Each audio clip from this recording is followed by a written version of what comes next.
ሰላም ሰላም ሄዶች ቤተሰቦች እንደምን ቆይታችኋል? ዛሬም በአንድ ቪዲዮ መጥቻለሁ። በዛሬው ቪዲዮአችን አፍላ ፍቅር ክፍል 122 በትናንትናው ዕለት መለቀቁን እናውቃለን። ትናንት ቅዳሜ የተለቀቀውን 122ኛውን ኤፒሶድ የተመለከተው ኦዲየንስ በዚያ ስር ያስቀምጣቸውን ሀሳቦች እንመለከታለን። የሚያዝናኑ ኮሜንቶች ላይ ትኩረት እናደርጋለን። ጠንከር ያሉ ሀሳቦችም ካሉ የምናነሳ ነው የሚሆነው። አብራችሁን ከዘለቃችሁ በእርግጠኝነት ትዝናናላችሁ። ከዚህም ቪዲዮ አንዳች ነገር እንደምታተርፉ ምንም ጥርጥር የለኝም። ለቻናል አዲስ ከሆናችሁ ቻናሌን ሰብስክራይብ እያደረጋችሁ ይህንን ቪዲዮ ደግሞ ላይክ እና ሼር ብታደርጉ ለእኔ ትልቅ ስጦታ ነው። ይህንን ብያችሁ ወደ ቪዲዮ ሀሳብ እገባለሁ። አብራችሁኝ ዝለቁ። የመጀመሪያውን ኮሜንት ስንመለከት ወይዘሮ ሀመልማል የጸጋን ሀሳብ ውድቅ ቢያደርጉልን እንደው ጸጋን ጭኗ ስር ገብተው ቁንጥጥ ቢያደርጓት ደስ ይለናል የሚል ነገር ተመልክቻለሁ። እንደምታውቁት ጸጋ ቀጣይ አፈነዳዋለሁ ብላ ካስቀመጠቻቸው ቦምቦች መካከል አንዱ የያሬድና የቤዛን ፍቅር ለእናቷ ለወይዘሮ ሄርሜላ መናገር ነው። ጸጋ ለወይዘሮ ሄርሜላ ደውላ ከሳቸው ጋርም ተቀጣጥራለች። የቤዛና የያሬድን ፍቅር ሚስጥር ተናግራ ከእናቷ ጋርም ልታጣላትም አስባ ቀጣዩ መንገድ እየሄደች ነው የሚገኘው። ይህንን የሚያውቀው ኦዲየንስ ነው እንግዲህ ወይዘሮ ሀመልማል ጥያቄዋን ውድቅ ማድረግ አለባቸው የሚል ሀሳብ ተመልክቻለሁ። ይሁንና ግን ያ የሚሆን አይመስለኝም። ከጸጋ ጋርም ተገናኝተው መነጋገራቸው አይቀርም። ይሁንና ግን ኋላ ላይ የምንመለከታቸው ከዚህም ጋር የተያዙ ሀሳቦች ስላሉ አብረን የምንመለከት ነው የሚሆነው። ሌላም ደግሞ ስንመለከት ያሬድ ግን ምን ሆኖ ነው የከሳው? እውነትም የቤዛ ፍቅር እየገዘገዘው ነው እንዴ ብለዋል። እንግዲህ ያሬድን ከመጀመሪያው ኢፕሶድ ጀምሮ የሚመለከቱ ሰዎች የሚከታተሉ ሰዎች ናቸው እንግዲህ ያሬድ አሁን ላይ ከስቷል ብለዋል። ለምን እንደከሳ አስበውም በዚያም የጠረጠሩት የቤዛ ፍቅር እየገዘገዘው እንደሆን ነው። እናንተስ እንዴት ተመለከታችሁት? ያሬድ ከስቷል ወይ? ያንን መጽሐፍ ትችላላችሁ። በትናንትናው ኢፕሶድ እንደተመለከት ነው ካሳቁን ፓርቶች መካከል ቤዛ እንግዲህ ከያሬድ ጋር ተሳስመው እንደሆነ ዘሌ ዘልዛለው ማለቴ ዘሌ ገጀራው ጠይቋት አልተሳሳብንም ስትል ነበር። አልተሳሳብንም ማለቷን ደግሞ ያላምነው ዘሌ ገጀራው አጥብቆ ሲጠይቃት ነበር። ለያሬድም ሲያዝንለት ነበር። ለፍቅር 1 ዓመት ፈጅቶበታል። አሁን ደግሞ ከንፈራዋ ጋር ለመድረስም 1 ዓመት ነው ወይ የሚፈጅበትም ብሎ ሲቀልድባት ነበር። ያንን የተመለከተው ኦዲየንስ ነው እንግዲህ ያሬድ አሳዘነኝ፣ ለፍቅር 1 ዓመት ፈጅቶበት ነበር፣ አሁን ደግሞ ከከንፈሯ ተጠግቶ ያንን ነገር ለማድረግ 1 ዓመት ሊፈጅበት ነው ወይ ብለው የሚጠይቀው አብረን እንመለከታለን። 1 ዓመት ይወስድበታል ወይንስ በቀጣይ ኤፒሶድ ሲሳሳሙ እንሰማለን?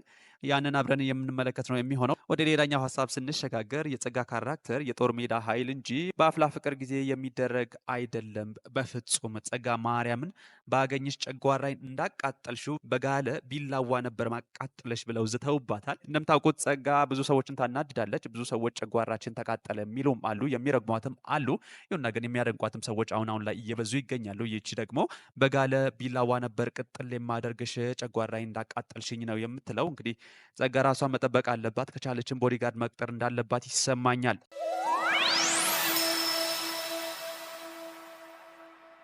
ሌላው ደግሞ ስንመለከት የኮሜንት ለቀስቴ ነው። እባክህ ከጸጋ ስልኳን እንድትቀማልን ይሆን፣ ቅዱስን ደግሞ በድጋሚ አቅምስልን በቃኝ እስኪልህ ድረስ የሚል አድራ እንግዲህ ለቀስቴ ተሰጥቷል። ከዚህ ቀደም እንደምታውቁት ቀስቴ አንዱን የቅዱስን ክንፍ ሰብሮ መብረር እንዳይችል ቢያደርገውም የግራ ክንፉ የተሰበረበት ቅዱስ በቀኝ ክንፌ ካልበረርኩ እያለ ነው። ከአጠገብ የማጠፋው የቡድን አጋሩ በፉከራ በቀረርቶ ሰዎችን ማስፈራራት የምትፈልገው እኔ እኮ ፊዮሪ ነኝ እያለች ማስፈራራት የምትወደው ፊዮሪ እንግዲህ ለቅዱስ ኃይል እየሰጠች ሂድ በለው ጨርሰው ግደለው እያለች እያበረታታችሁ ከሞት እያስጠጋችሁ ትገኛለች። ቀስቴ በእነሱ ድንፋታ የሚደነግጥ አይደለም።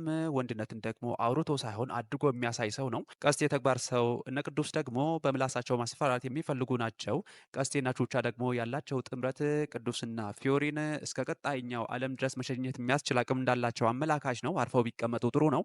ይሁንና ግን አሁንም አንድ ክንፉ የተሰበረበት ቅዱስ ሌላኛውን ክንፌን ካልሰበርክ እያለ ከቀስቴ ጋር እየተሳፈጠ ነው የሚገኘው። ፊዮሪውም እንደዛው 2 ክንፎች አልተመቹኝም፣ አንደኛውን ሰብረሽ ከቅዱስ አመሳሲኝ፣ ተሰብረን ካልተመሳሰልን ምኑን ፍቅረኛ ማቾች ሆንም ብላ ቹቻን እያስቸገረቻት ነው። ቹቻ ከዚህ ቀደምም እጇን ሰብራት ነበረ። ያችን ልትበቀል ትችላለች፣ ያችንን መልስ ልትሰጥ ትችላለች። የፊዮሪን አንደኛውን ክንፍ ሰብራ ቹቻ ውለታ ልትሉልን ትችላለች።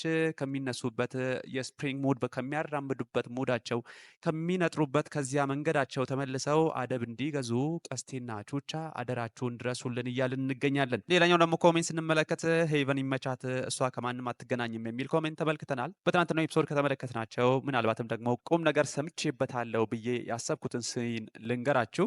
ያም ሲን የሄቨንና የኢዮሲ ነው። ኢዮሲ ከሌሎች ሰዎች ጋር አሊያም ደግሞ ከሌላ ሰው ጋር ብትቀመጭ ጥሩ ነበር፣ ብቻሽን መሆንሽ ልክ አይመስለኝም ብሎ ሲናገራት ነበረ። ብቻዬን በሆንስ ምንድነው ችግሩ ብላ ስትጠይቀው ነበር። ብቻሽን መሆንሽ ሴቶች ብቻቸውን ሲቀመጡ ወንዶች ኑና አውሩኝ ብለው እንደ መጋበዝ ነው የሚቆጠረው ሲላት ነበር። እሷም ይህ የሰነፍ ወንዶች ንግግር ነው ስትል ነበር። ለማንኛውም ሴቶች ብቻቸውን ተቀምጠው ከተመለከታችሁ እናንተ ቀበጥ ወንዶች ሰውን ኑ እያሉ ሳይሆን ብቻቸውን መሆን ፈልገው ነው፣ ራሳቸውን ማዳመጥ ፈልገው ነው። የራሳቸውን የነጻነት ዓለማቸውን አትረብሹ። ሁሉም ሴቶች እናንተ ላይ ተደግፈው እንደሚኖሩ አታስቡ። ብቻቸውን ቆመው ደግሞ የራሳቸውን ስሜት ማዳመጥ ይፈልጋሉ። ብቻቸውንም የመሆን መብታቸውን አትጋፏቸው። እናንተ እናውቃለን ስለ ሴቶችም በጥልቀት እንረዳለን ብላችሁ የምትዳፈሯቸው መንገዶች የምትናገሯቸውም ቃላቶች አፍ ሲከፈት ጭንቅላት ይታያል እንዲሉ እናንተ አፋችሁን በከፈታችሁ ቁጥር ጠቢባኑ ሴቶች ዝም ብለው በዛ በተከፈተው አፋችሁ በኩል አድርገው ጭንቅላታችሁ ውስጥ ያለውን ነገር ይመለከታሉና ከቻላችሁ ኮራ ጀነን ማለት ልመዱ። ብቻቸውን የሆኑ ሴቶችንም ደግሞ አትረብሿቸው። ብቻቸውን ሆነው እንዲዝናኑ ተዋቸው ልሏችሁ እፈልጋለሁ። ኢዮሲም ይህንን ምክሬን ልትሰማ ትችላለህ። በነገራችን ላይ ኢዮሲ 3-0 እየተመራ ነው የሚገኘው። ምናልባትም በፉንቃዋ ተዘርሮ ከዚህ ቀደም በጉራው የምናውቀው ኢዮሲ እሱም ፉንቃ ገዝግዞት እንመለከት እንችላለን። መጨረሻውን ደግሞ አብረን የምንመለከት ነው የሚሆነው። ሌላ ደግሞ ስንመለከት ረቤዚ ተይ ማንም እንዲያውቅ አልፈልግም አትበይ። ፍቅረኛ ማቾች እንደሆናችሁ እኔም አውቃለሁ። ለማንኛውም ስትሽኮረምሚ ያምርብሻል ተብለሻል ቤዛ። ለማንኛውም በትናንትናው ኢፕሶድ ላይ እንደተመለከት ነው ቤዛ በብዙ ስትሽኮረመም ነበር። ከንፈሬም እንትኔም ድንግል ነው ስትልም ነበር። ብዙ ሰዎችም ሲገረሙ ነበር። ቤዛ እንግዲህ ከቤዛነቷ ወጥቷ ፍቅርን ሆና ስታስብ ምናልባት ቤት ሄዳ ልትስቅ ትችላለች። ከካሜራ ሲወጡ ምን እንዳሰቡ መስማትና ማወቅ ፈልጋለሁ። ቢሃይንድ ሲን ደግሞ ያላችሁ ሰዎች ካላችሁ ዩቲዩብ ላይ ጣል አድርጉልን መመልከት እንፈልጋለን። ትናንትና ቤዛ እንግዲህ ያሬድ ስሞሻለሁ ተብላ ተጠይቃ ስትሽኮረመም ነበር። ሁሉም ነገሯ ድንግል እንደሆን ስትናገር ነበር። ለማንኛውም ያሬድ አፈሰ የሚያስብል ነገር ነው የተመለከት ነው። ያሬድና ቤዛ እንግዲህ እርስ በርሳቸው ተፋፍሰዋል። ያሬድም ከዚህ ቀደም እንደምታውቁት ሰነፍ በመሆኑና ሴት አጠገቡ ላይ ኖራ ቼክ ባለማድረጉ ከገዛ ሾፌሯ ጋር ነበር ቤሪ ተኝታ ከእሱ የሸሸችው። እሱም እሷን ተጠይፎ ነበር ከእሷ የሸሸው። ያሬድ ከዚህ ቀደም በነበረው ልምድ ሴቶች አጠገቡ ላይ ሆነው ቼክ አያደርግም፣ ጥያቄያቸውንም አይመልስም። በዚህ ምክንያት በገዛ ሾፌራቸው ተሸንፎ ከጨዋታ ውጭ ሆኖ ነበር። አሁንም ቤዛ ሁሉ ነገሬ አልተነካም፣ ሁሉ ነገሬ ንጹህ ነው እያለች ነው። ምናልባትም ቤዛንም ቼክ ላረጋት ይችላል። ቤዛ እንግዲህ ሾፌር ስለሌላቸው ከመንደር ሰው ጋር እንደማትሄድ ተስፋ አደርጋለሁ። ባለሱቁን ኪሩ እኔ ጠረጥራለሁ። ከሱ ልጅ ጋር እንዳትሄድ እየጠረጠርኩ ነው። ያሬድ ነቃ ብትል ጥሩ ነው። ቀጣዩ ተረኛ ባለሱቅ ሊሆን ይችላል ነው የምልህ። ሌላ ደግሞ ስንመለከት ትላንትና በጣም ካሳቀን ክፍል አንዱ የዘሌ ዘልዛላው ማለት የዘሌ ገጀራው ክፍል ነው። ዘሌ ገጀራው ከዚህ ቀደም ዘሌ ዘልዛላው ትሉኝ ነበር። ከዛሬ በኋላ ዘሌ ገጀራው ነው ስሜ ብሏል። እኔም ዘሌ ገጀራው እለዋለሁ ማለት ነው። ይህንን በተመለከተ ደግሞ አንድ ኮሜንት ተጽፎ ተመልክቻለሁ። ይህ ኮሜንት ደግሞ አይ ዘሌ ገጀራው የምር ይመችህ፣ ያሬድ ለፍቅር 1 ዓመት ለኪስ 1 ዓመት አላለም ተብሎ ዘሌ ዘልዛላው ተስቆበታል። ለማንኛውም ዘሌ ገጀራው ማንንም አይሰማም። ከዚህ በኋላ መጠየቁንም አቆምም። ቤዛ መደበቅም ብትፈልግም ፍቅረኛ ማቾች መሆናቸው አደባባይ እንዲወጣ ባትፈልግም ዘሌ ገጀራው መጠየቁ አይቀርም። እሱን አብረን የምንመለከት ነው የሚሆነው። ሌላኛም ኮሜንት ስንመለከት ደግሞ በትናንትናው ዕለት እጅግ በጣም ካሳቀኝ አንዱ ከዚህ ቀደምም በጨዋታው እንዲሁም ደግሞ በትወና ብቃቱ የሚያስቀን የሚያዝናናን የሄለን ትርትሮ ጀግናው አቡሻ አንድ ነገር ተናግሮ አስቆን ነበር። ጸጋን የሚናገራትን አሊያም ደግሞ የሚለውን ቃል ሲያጣ በምድር ያለን ትቶ ከፈጣሪ ጋር ነው የተከራከረው። ምን ስትል ፈጠርካት አላለም አይ አቡሻ ተብሎ ተስቆበታል ማለት ነው። አቡሻ እንደተመለከታችሁ ትላንትና ጸጋ ስታስጠነቅቀው ነበር። አርፈ ብትቀመጥ ይሻላል፣ ካልሆነ ደግሞ ሌላ የተደበቀውን ቦምብ አፈንድቼ አጋያሃለሁ ስትለው ነበር። ያንን የጸጋን ዛቻ የፈራው አቡሻ እጅ ወደ ላይ ብሎ በትርትሬማ ከመጣሽ እሷ ደካማ ጎኔ ነች፣ ልታሸንፊኝ ልትረችኝ ትችያለሽ። ነገር ግን አንተ ፈጣሪ ምን ስትል ፈጠርካት? ምን አለበት እሷን ልትፈጥር በነበረበት እንትን ብታደርግ የሚል አይነት ሀሳብ ሲያነሳ ነበር። ያንን የተመለከት ነው። ሌላው ደግሞ ስንመለከት የማዳም ቅመሞች ባላችሁበት ሰላማችሁ ብዝት ይበልላችሁ። ደራሲው እባክህ ጸጋን በፍቅር ቢዚ አድርግልንና ልጆቹ ፍቅራቸውን በነፃ ይኮምኩሙበት የሚል ሀሳብ ተመልክተናል። በትናንትና ኤፒሶድ እንደተመለከትነው ዳንታሞ ዘሌ ገጀራው አንድ ሰው እንደምትመጥነው ሲናገር ነበር። ያችም ሴት ጸጋ እንደሆነች ሲቀልድበት ነበር። እናንተስ ምን ትላላችሁ? ዘሌ ገጀራው ጸጋ ጋር ተጣምሮ በፍቅር ደግሞ ለአጯን ስታዝረከርክ ከዚህ ቀደም ሰዎች ላይ ስታደርገው የነበረው ነገር ደግሞ ሲደረግባት መመልከት ናፍቋችኋል ወይ? እናንተ ኮሜንት ሴክሽን ላይ ንገሩኝ። ለማንኛውም ደራሲው ሰውዬ እሷን ከድራማው አውጣልን ብለን አልሰማ ብለሃል። አልሰማ ማለትን አከበርንና ሌላ መፍትሄ ይዘን መጥተናል። እሱ መፍትሄ ደግሞ ጸጋን ፍቅር አስይዝልንና ላጯን ስታዝረከርክ እንመልከት ተብለሃል።